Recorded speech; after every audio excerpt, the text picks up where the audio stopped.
The whistle of the guard's watch cut through the heavy morning fog. German soldiers, gaunt and tense, shuffled along the wire fences, eyes scanning for any sign of reprisal. The smell of wet earth mixed with the metallic tang of fear. In one cramped barracks, a young man clutched a pencil like it was a lifeline, staring at a blank sheet of paper. The thought was absurd. Here, behind barbed wire in America, prisoners of war were given freedom to write home. He hesitated, then scribbled a few words. Each stroke of the pencil felt like rebellion. The others watched, wide-eyed, whispering in disbelief. Could this tiny act truly reach the world beyond these fences? And if it did, what would it change? A distant train horn blew, slicing the morning stillness. Secrets were waiting to travel, but no one knew the cost of their words. The camp lay in a flat stretch of rural America, surrounded by endless fields and distant rolling hills. Wooden barracks stood in neat rows, fences topped with barbed wire glinting under the sun. Watchtowers cast long shadows over the prisoners, yet inside, a strange calm lingered. It was a world suspended between war and boredom, tension and routine. Inside one barrack, a group of German soldiers sat in silence. Their faces told the story of hunger, fatigue, and longing. Some had been captured in North Africa, others from the icy forests of Europe. Each man carried a weight of memories: smoke-filled towns, lost comrades, the constant drumbeat of artillery. Now they waited, uncertain of their future, confined yet protected by the invisible rules of Geneva. The officers who ran the camp were firm but fair. They enforced order without cruelty, a stark contrast to the battlefields these men had known. The soldiers had learned quickly. Survival depended on obedience, patience, and sometimes ingenuity. Yet, even in this ordered world, hope flickered. A small piece of paper, a pencil, and permission to write home became a lifeline. Letters were the bridge between the camp and the lives they had left behind. Each one was a gamble, a risk of revealing weakness or truth to family. The prisoners were stunned the first time they were handed a form. Simple instructions printed in crisp ink. You may write home. Keep it truthful. Keep it respectful. Do not discuss escape or military secrets. They stared at the rules, incredulous. For years, they had been taught that submission meant silence. To write freely, to describe daily life, fears, even small victories. It felt like a dream.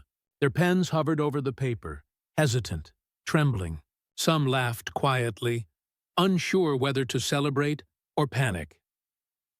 Karl, a 23-year-old soldier from Dresden, was the first to break the silence. His handwriting was shaky, the lines uneven, but every word carried emotion. He wrote about the weather, the monotony of camp life, the strange kindness of the American guards. His comrades peered over his shoulder, eyes widening with disbelief. They had never imagined this would be allowed, let alone encouraged. Another man, Friedrich, struggled with the words. He wanted to tell his mother about the fear he still carried, about the nights when nightmares of artillery shells and screaming men woke him. But the rules forbade certain details, so he wrote around them, hinting at the pain without naming it.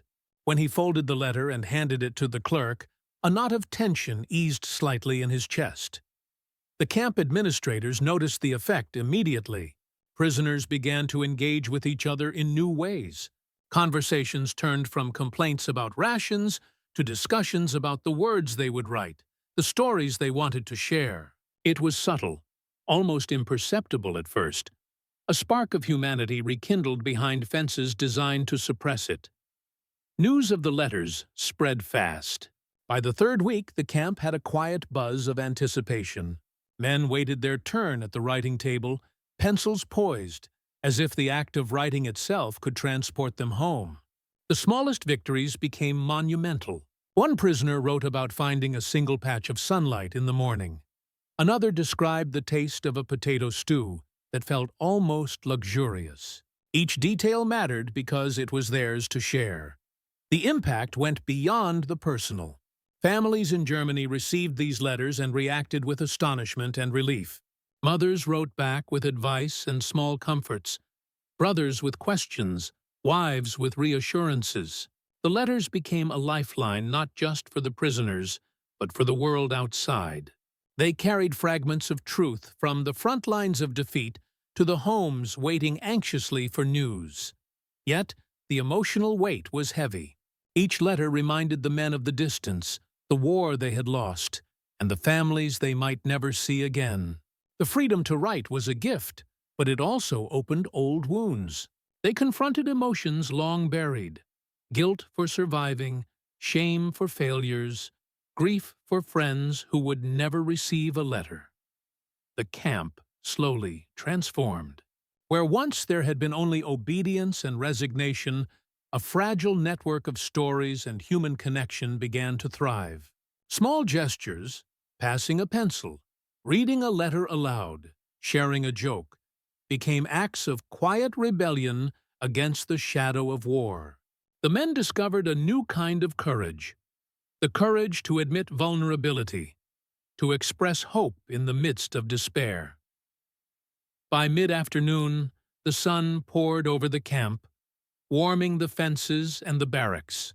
Men leaned against wooden walls, writing furiously as though racing against an unseen clock.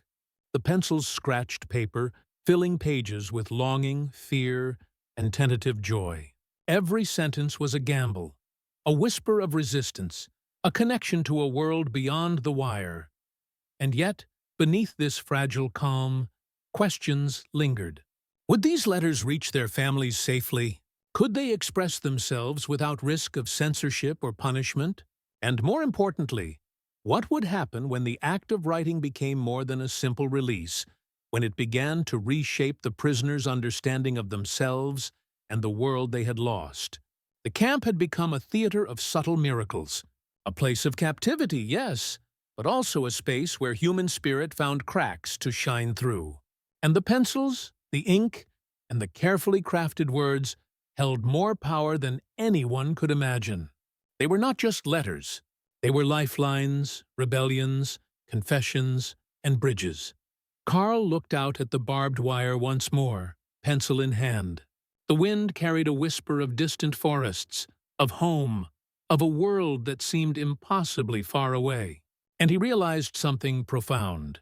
Behind these fences, in the quiet act of writing, freedom had taken root. The letters would travel, the stories would unfold, and the prisoners' understanding of themselves and the war was about to change forever. But no one yet knew how far this small act of permission would reach, or the shock that awaited when the first envelopes crossed the Atlantic. Mini Hook. Somewhere, a mother would open a letter and see not defeat, but hope, in a script she could barely believe. The next chapter would reveal just how fragile and powerful that hope could be. The first letters left the camp with cautious optimism. The men folded the pages carefully, sealed envelopes with trembling fingers, and handed them to the clerks. They imagined their families' eyes widening, their hearts lifting, the joy of a mother receiving news of her son alive. But reality hit fast. Weeks passed. The letters returned, unopened or delayed. Some were intercepted by censors, others lost in the chaos of wartime communication. Carl waited daily, pressing his nose to the fence, watching the mail truck disappear into the horizon. Each day brought a gnawing dread. The simple act of writing, once liberating, now became a torment. Confusion spread among the prisoners. They began to question the rules, the fairness, the point of their small rebellion. If their words could not reach home, what was the purpose of hope? Friedrich's handwriting grew tighter, more desperate, as if squeezing the words harder could force them through the invisible blockade. The camp administrators noticed the change. Men grew restless. Minor disputes flared over ration lines. Small frustrations exploded into arguments. The once unifying act of writing now revealed fault lines. Jealousy over letters received, anger at perceived injustices, despair at the silence from home, and then came the unexpected. News of letters being returned marked undeliverable reached the prisoners. They learned that in occupied Germany, entire regions had been bombed, families displaced, towns erased from the map. Some of their homes no longer existed. The freedom to write became a cruel mirror, reflecting everything lost in the war. Shock rippled through the barracks. Letters Karl had poured his heart into had no destination. Friedrich's mother would never read his careful words. Every envelope folded neatly on the clerk's desk now carried not hope, but uncertainty. Men whispered about family members lost, brothers missing, mothers who would never receive the words they craved. The obstacle was not only the war, but the sheer fragility of communication in chaos. Censorship, postal delays, destruction of towns, all of it worked against them. They felt powerless, trapped not only by fences, but by the impossibility of connection. The pencil, once a symbol of rebellion, now seemed like a mocking tool. Tension mounted. Small acts of defiance, scribbled jokes, short letters, illustrations of camp life, were no longer enough. The men demanded answers. Some approached the American officers, seeking clarity, questioning the logic. The officers explained, patiently but firmly, that the censors were strict. The war had disrupted postal routes, and much of Germany was unrecognizable. Yet, these explanations only deepened the prisoners' frustration. Mini-hook. Behind the fences, a soldier whispered, "If we cannot reach them, what good is freedom?" The question hung in the air, heavy and unresolved. Rumors began circulating among the men, stories of letters traveling thousands of miles, only to vanish. One soldier claimed his sister had moved and left no forwarding address. Another said his village had been obliterated overnight. Every whispered tale added to a mounting dread. The letters, a symbol of hope, became a cruel game of chance. The emotional toll was visible. Men who had written with pride now crumpled pages in frustration. Karl's pencil broke mid-sentence. Friedrich's hands shook so violently he spilled ink across the page. They felt the gap between intention and outcome as a physical ache, a reminder that even small freedoms were fragile in wartime. The problem deepened with human complexity. Some prisoners hoarded letters, afraid to send them, unwilling to risk more disappointment. Others wrote less, censoring their feelings, fearing that even permitted freedom carried consequences. The camp became a theater of tension, whispers, and uncertainty. Every corner held silent despair, masked by routine. The American administrators recognized the risk. Morale was slipping. The act meant to humanize, to give prisoners a connection, now threatened mental stability. They experimented with suggestions, supervised writing times, guidance on what to include, encouragement to write to local relatives in neutral countries. But even with structure, the gap between hope and reality loomed. And then came the first truly shocking statistic. Out of hundreds of letters sent in the first month, fewer than 30 reached their destinations. The men learned this in a quiet bulletin, posted to the mess hall. The news landed like a blow. Hope, once tangible, now seemed like smoke slipping through their fingers. Mini-hook. Karl stared at the bulletin, mouth dry. So all of this, for nothing? The words whispered among the men, carrying disbelief and sorrow. Yet the answer was not simple, and the story of the letters was far from over. The tension had reached a breaking point.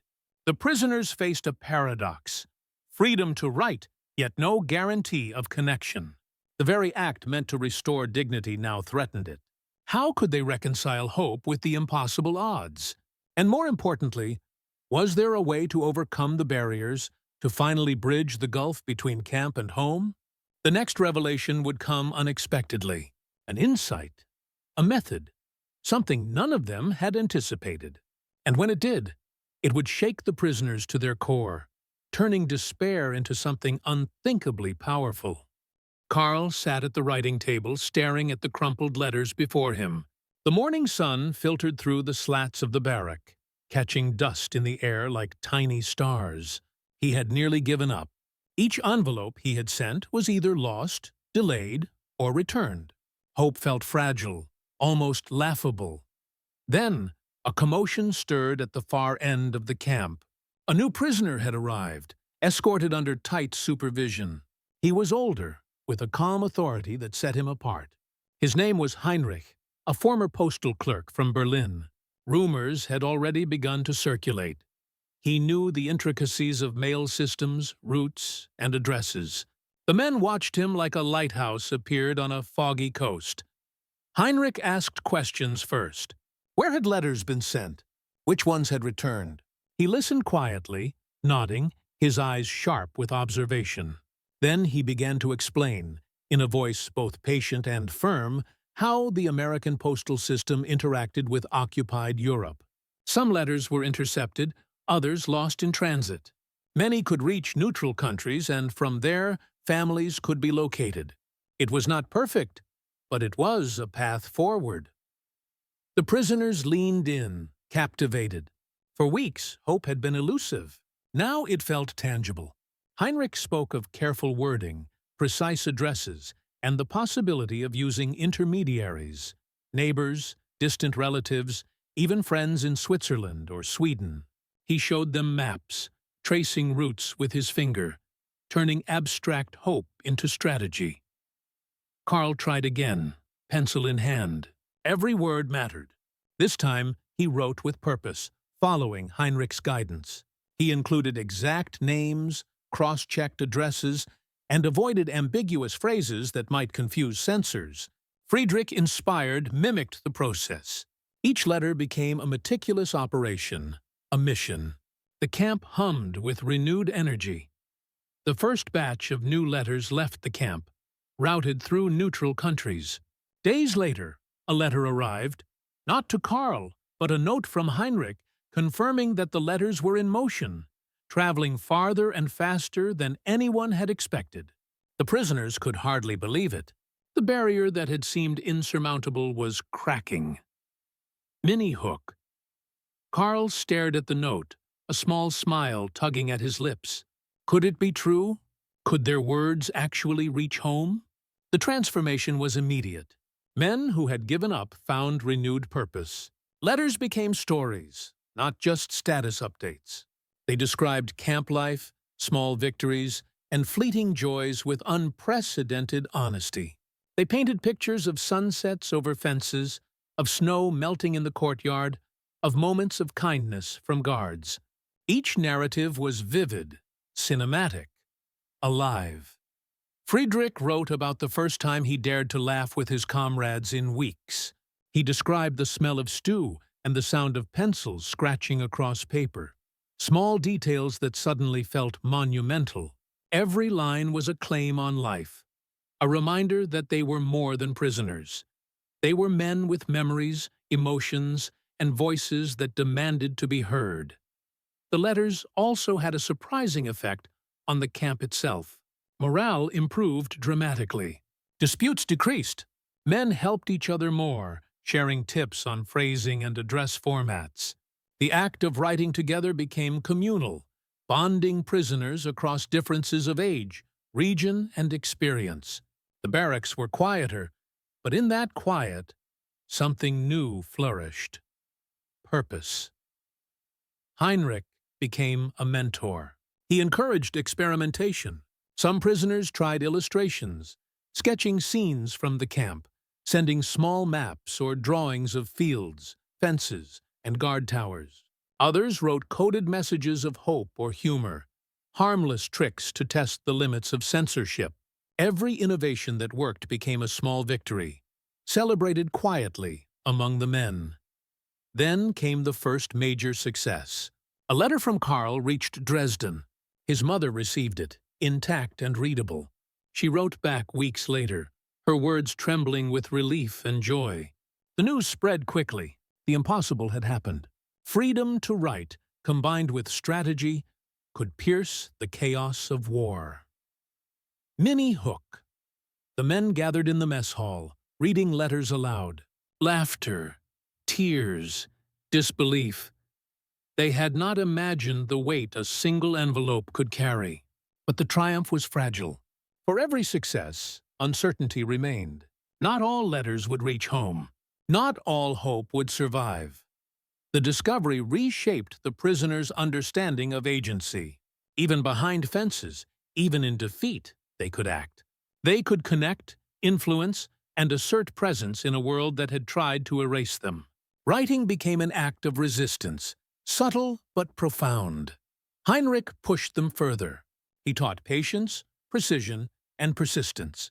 He explained that letters could multiply in effect, reaching one relative, who would then forward it to another, creating networks of communication far beyond the camp.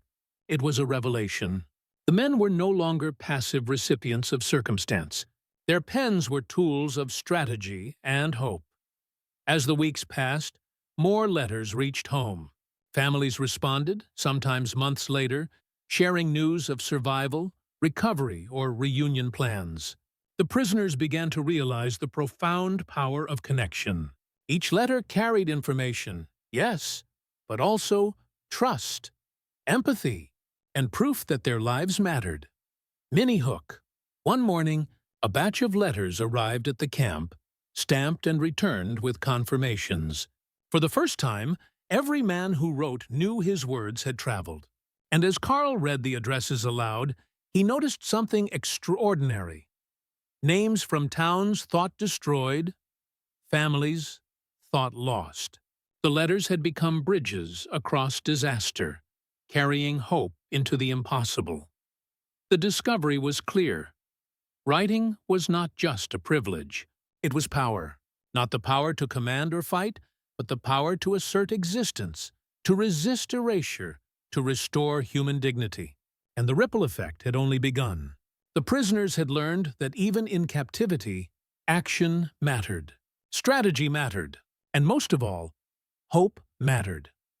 The act of writing, once a tentative spark, had become a force.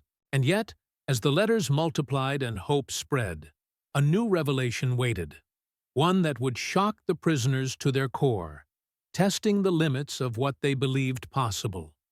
Winter came early that year. Frost clung to the barbed wire like thin veins of glass, and every breath turned white in the morning air. The prisoners' routine remained unchanged: roll call, work detail, meals. But something deeper had shifted. The camp had become a place of quiet pride. The letters had given them back a sense of worth. Then one morning, a truck rolled through the gates, its back stacked high with sealed boxes marked Censorship Office. The guards unloaded them under heavy supervision. The prisoners watched, uneasy. Within hours, rumors began to spread. Something had changed in Washington. The camp officers looked tense, avoiding questions. By evening, the truth surfaced.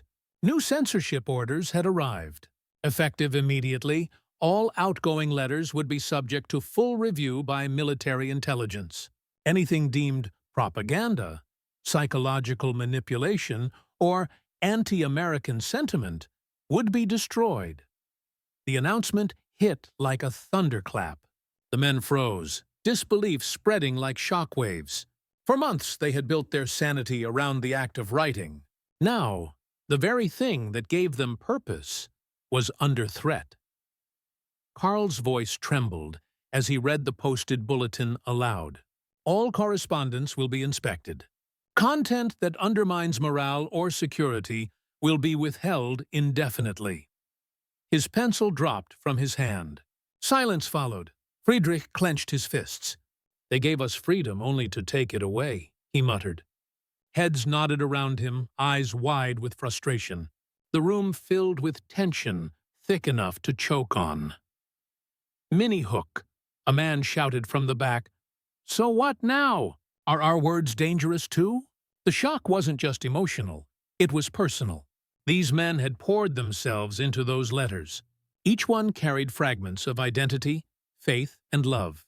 Now, strangers in government offices would decide which of those fragments could survive. The next few weeks turned chaotic. Letters vanished without explanation. Some were returned with heavy black lines striking through entire paragraphs. Others never left the censor's table. The prisoners watched helplessly as their words were dissected, judged, erased. One morning, Heinrich received a letter from his sister in Berlin. But when he opened it, half the page was missing. Sentences cut mid-thought, memories shredded by ink and authority. He sat there, reading the fragments over and over, until the paper tore in his hands. That night, the men gathered in silence. The flickering lantern light made their faces look hollow. Karl stared into the shadows, voice low. They fear what words can do, and that was the truth. The Americans had discovered something unintended. The letters weren't just comforting the prisoners. They were shaping opinions back in Germany. Families who read them began to speak differently, questioning propaganda, rethinking the image of the enemy. Mini-hook. In Berlin, one intercepted letter had shocked German intelligence. A mother had read her son's words describing fair treatment, good food, even moments of laughter. "The Americans treat us as men, not animals," he wrote. Those words, copied and shared in whispers, undermined the Nazi narrative of American cruelty. The effect was massive. The simple act of honesty had become a weapon, and neither side had predicted it. The American command, realizing the potential consequences, tightened control. But by then, the damage was done. The truth had already traveled too far, seeded in countless homes across Germany. For the prisoners, this twist was devastating, yet revealing. The freedom they'd been given had not been a mistake. It had been powerful. More powerful than guns, because it carried authenticity. Their words had reached beyond fences, across borders, into hearts and minds. Friedrich stared at the guards one afternoon and whispered, "They're afraid of us, even without weapons." It wasn't arrogance. It was realization. The censorship intensified, but so did resistance. Men began writing carefully coded letters, slipping meaning into mundane phrases. They used shared memories, metaphors, and small symbols only their families would recognize. A letter about the weather could hide a message about hope. A description of bread could signal survival. Every line became both truth and disguise. Mini-hook. The guards thought they were silencing them, but every blacked-out line only deepened the mystery. The men learned to write between the words, and in this strange new war of ink and censorship, they discovered something profound. Freedom was not a permission. It was persistence. Karl kept writing, every week, no matter how many times letters vanished. "If they fear our words," he said quietly, "then our words matter." That line spread through the camp like wildfire. Men began repeating it during roll call, carving it into wooden bunks, whispering it to new arrivals. It became their creed. If they fear our words, then our words matter. One morning, an American officer walked through the barracks and paused at a wall covered in faint carvings. He read the phrase and said nothing, but his eyes softened. The message had reached even those meant to suppress it. The twist had revealed a paradox. Even in silence, the prisoners' voices echoed. Censorship could erase ink, but not intent. What began as a simple act of communication had become an act of quiet defiance. And while the men endured the tightening grip of control, something unexpected was about to happen. Something that would turn their struggle into a moment of global revelation. Spring arrived with rain that turned the campgrounds to rivers of mud. The fences sagged under their own rust. Yet, inside the barracks, the men were alive in a new way. Their letters had been censored, their words blacked out, but their spirit refused to die. Karl sat by the window, watching droplets slide down the glass. He had stopped counting how many letters he'd written. 10? 20? It didn't matter. Each one carried a heartbeat, a fragment of truth, a defiance no censor could erase. Then, one morning, a jeep roared into camp. Two officers stepped out, carrying folders thick with paper. The air shifted. The prisoners watched as the officers called out names, handing over envelopes. Carl froze when he heard his. His hands trembled as he took the letter. He recognized his mother's handwriting instantly. The ink was faint, the paper creased, but it was real. His eyes blurred as he read, "My dear son, your words reached us. We are safe. Your letters have given hope to the whole neighborhood. Everyone listens when I read them. They say your words sound like freedom." He read it again and again. His breath caught in his throat. His letters hadn't just reached home. They had become stories shared across Dresden, read aloud to families huddled in fear. Proof that humanity still existed in the middle of war. Friedrich received one too. His sister wrote that their town had rebuilt its school, and that his letters had inspired people to volunteer for rebuilding efforts. His words, once whispered behind fences, had sparked change thousands of miles away. Minnie Hook. The men looked at one another, realizing something extraordinary. Their words, smuggled through censors, had escaped the camp. What started as a fragile permission had become an invisible movement. Letters written in captivity were reshaping hearts across a nation torn by propaganda and loss. The camp guards began to notice. Even they seemed changed. Less hostile, more human. One evening, an American guard approached Carl quietly. "My mother read your letter," he said, eyes lowered. "She said it made her cry. She said it reminded her that we're all just sons trying to get home." Carl didn't know what to say. The silence between them said enough. The letters had crossed not just oceans and battle lines. They had crossed minds. Word spread. American newspapers began publishing excerpts from prisoner correspondence, marveling at the civility, gratitude, and depth of the German POWs' words. Journalists called it the quiet war of compassion. For the first time, the American public saw the enemy as human. The War Department debated the impact. Some argued censorship had failed. Others claimed it had succeeded too well by revealing the power of empathy. But the truth was undeniable. The letters had done what no weapon could. They had created understanding. Inside the camp, Heinrich stood by the bulletin board, reading the new policy. Limited freedom to right restored. The government had realized suppressing hope was more dangerous than allowing it. The prisoners erupted in cautious celebration. They were being trusted again. Minnie Hook. Carl raised his pencil like a flag. "Then we write," he said. "We write until they can't forget we exist." The act became sacred. The letters no longer begged for news. They carried it. Stories of survival, friendship, gratitude. The men described the beauty of American sunsets, the kindness of local farmers, the strange peace found in captivity. Their tone shifted from despair to reflection. Friedrich wrote, "We came as soldiers, we became prisoners, but through words, we became men again." The camp transformed. Even guards began delivering letters personally, exchanging small smiles with the men. It was no longer about victory or defeat.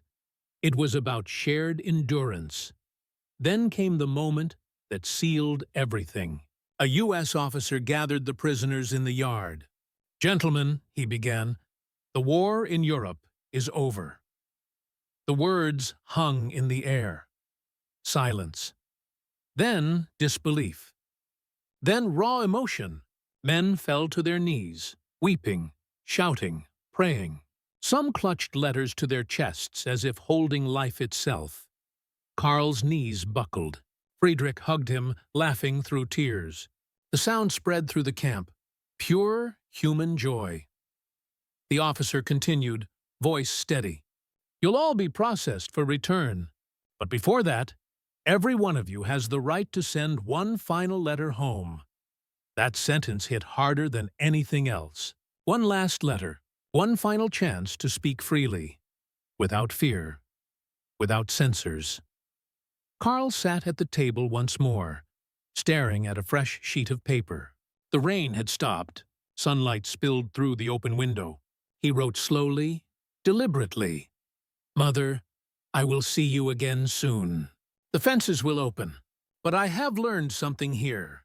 Freedom is not given. It's something we keep alive inside us, even when the world takes everything else."